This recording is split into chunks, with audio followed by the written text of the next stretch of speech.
Alhamdulillah hari ini hari Kamis siang tanggal 5 September 2024 Sudirman sudah dikembalikan ke lapas kelas 1 Cirebon dari lapas Bancai. Pengembalian Sudirman dari lapas Bancai ke lapas Cirebon ini dikawal oleh Lembaga Perlindungan Saksi dan Korban atau LPSK. Kita saksikan video eksklusif kiriman dari rekan-rekan wartawan yang bertugas di Cirebon.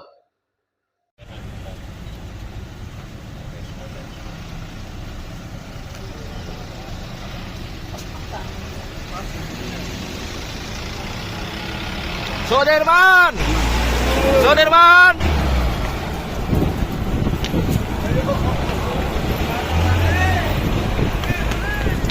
Sudirman!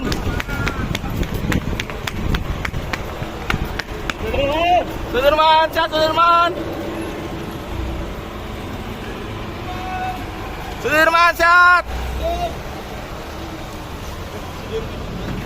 Saya pengacaranya, Pak. Bun, dari mana aja, Bun? Dari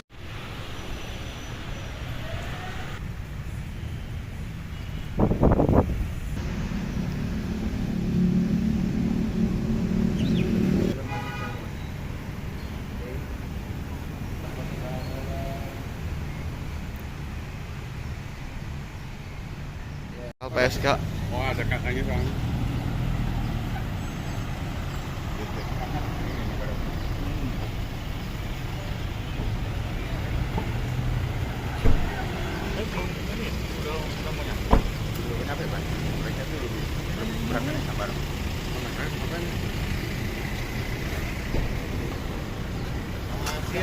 Pak, udah jalan Pak Sudirmannya, Pak. Awas. Satu lagi, Oh. Mas, Bang.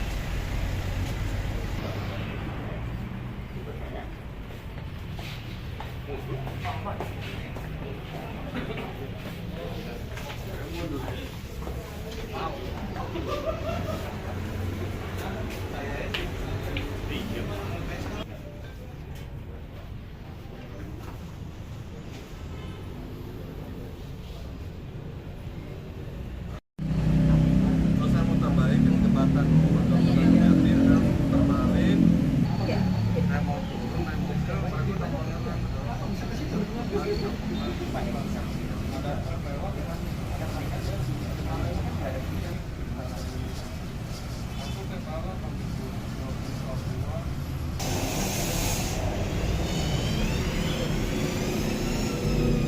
Kami sampaikan informasi bahwa Saudara Sudirman itu tiba di Lapas Kesambi Cirebon ini. Kami sudah mendapatkan informasi bahwa sebelum diberangkatkan Sudirman dalam keadaan sehat, ya, bahkan sudah dengan gembira, ya. Jadi ini ada suatu perasaan yang timbul, dia gembira untuk kembali ke Lapas Kesambi ini. Ya, tadi di sana sempat dada-dada sama tim kita.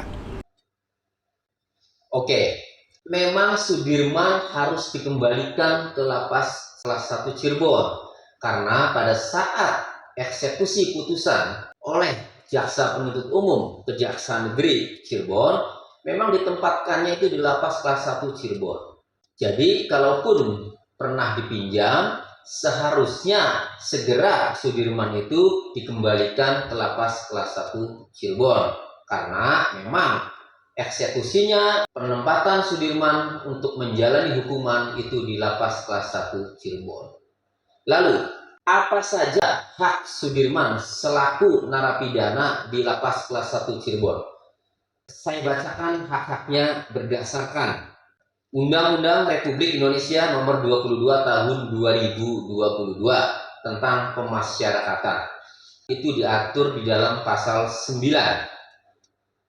Narapidana berhak A. Menjalankan ibadah sesuai dengan agama atau kepercayaannya. B. Mendapatkan perawatan baik jasmani maupun rohani. C. Mendapatkan pendidikan, pengajaran, dan kegiatan rekreasional serta kesempatan mengembangkan potensi. D. Mendapatkan pelayanan kesehatan dan makanan yang layak sesuai dengan kebutuhan gizi. E. Mendapatkan layanan informasi. F. Mendapatkan penyuluhan hukum dan bantuan hukum. G. Menyampaikan pengaduan dan atau keluhan. H.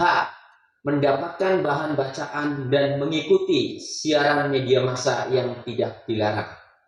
I. Mendapatkan perlakuan secara manusiawi dan dilindungi dari tindakan penyiksaan, eksploitasi, pembiaran, kekerasan, dan segala tindakan yang membahayakan fisik dan mental.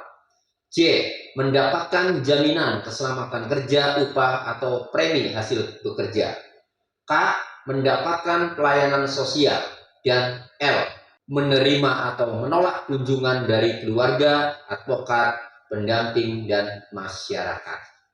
Jadi jelas, hak Sudirman sebagai narapidana di Lapas Kelas 1 Cirebon ini ya terkait kesehatan Sudirman, terkait kondisi fisik Sudirman yang katanya mengalami kekerasan oleh oknum-oknum polisi, maka berdasarkan pasal 9 Undang-Undang Nomor 22 Tahun 2022 tentang pemasyarakatan, maka Sudirman berhak mendapatkan perawatan baik jasmani maupun rohani. Jadi Sudirman ini berhak mendapatkan perawatan baik jasmani maupun rohani.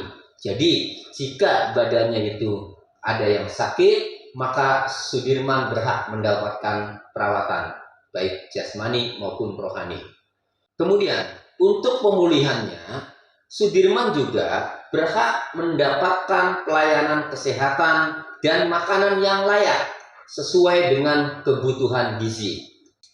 Nah, kemudian berdasarkan pengalaman atau peristiwa yang sudah terjadi, mudah-mudahan setelah di Lapas Kelas 1 Kesambi Cirebon, Sudirman berhak mendapatkan perlakuan secara manusiawi dan dilindungi dari tindakan penyiksaan, eksploitasi, pembiaran, kekerasan, dan segala tindakan yang membahayakan fisik dan mental.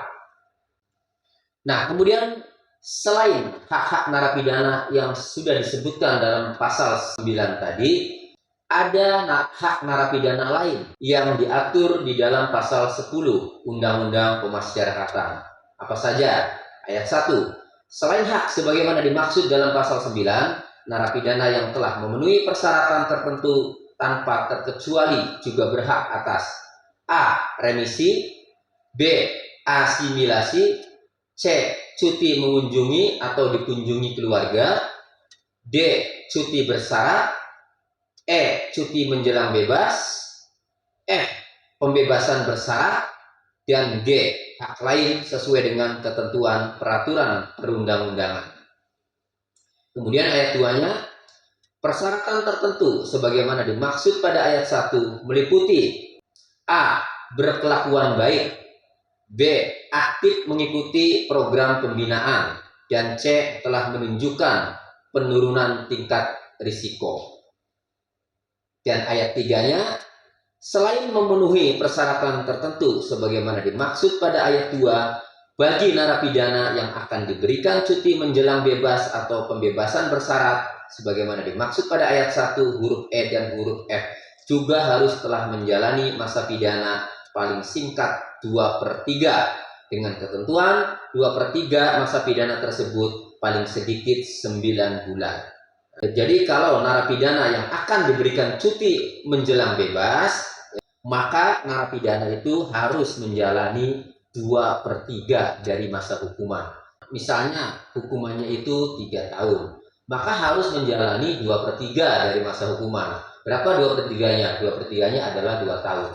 Maka setelah menjalani 2 tahun, narapidana itu berhak diberikan cuti menjelang bebas, yaitu bebas namun tetap wajib lapor karena cuti menjelang bebas. Nah, kemudian ayat 4-nya, pemberian hak sebagaimana dimaksud pada ayat 1 ya, tidak berlaku bagi narapidana yang dijatuhi pidana penjara seumur hidup dan terpidana mati. Nah, jadi hak-hak seperti remisi, asimilasi, cuti mengunjungi atau dikunjungi keluarga, cuti bersyarat, cuti menjelang bebas, pembebasan bersyarat, dan hak lain sesuai dengan ketentuan peraturan perundang-undangan yang kaitannya narapidana itu bisa keluar atau bisa bebas, ya, itu tidak berlaku bagi narapidana yang dijatuhi pidana penjara seumur hidup dan terpidana mati. Nah, Sudirman itu dijatuhi pidana seumur hidup. Nah, berarti Sudirman ini tidak berhak untuk mendapatkan remisi, asimilasi, cuti mengunjungi atau dikunjungi keluarga, cuti bersyarat, cuti menjelang bebas, pembebasan bersyarat, dan hak lainnya yang berkaitan dengan Sudirman bisa bebas. Nah, berarti karena Sudirman dijatuhi pidana seumur hidup, maka hak-hak Sudirman diantaranya cuti menjelang bebas, cuti bersyarat, atau pembebasan bersyarat, ini Sudirman tidak berhak. Oleh karenanya, jangan tanggung-tanggung. Sudirman harus dibebaskan dari pidana penjara seumur hidup. Betapa jahatnya oknum-oknum yang telah merekayasa kasus ini sampai dihukum pidana penjara seumur hidup. Betapa jahatnya. Oleh karenanya, di sidang peninjauan kembali Sudirman dan 6 terpidana lainnya ini, penasihat hukum Sudirman dan 6 terpidana lainnya harus benar-benar memaksimalkan novum atau bukti baru atau alat bukti lainnya agar Sudirman dan 6 terpidana lainnya serta Sakatatal PK-nya bisa dikabulkan. Semoga semuanya PK-nya dikabulkan agar 7 terpidana bisa bebas dan Sakatatal tidak lagi menyandang gelar mantan narapidana.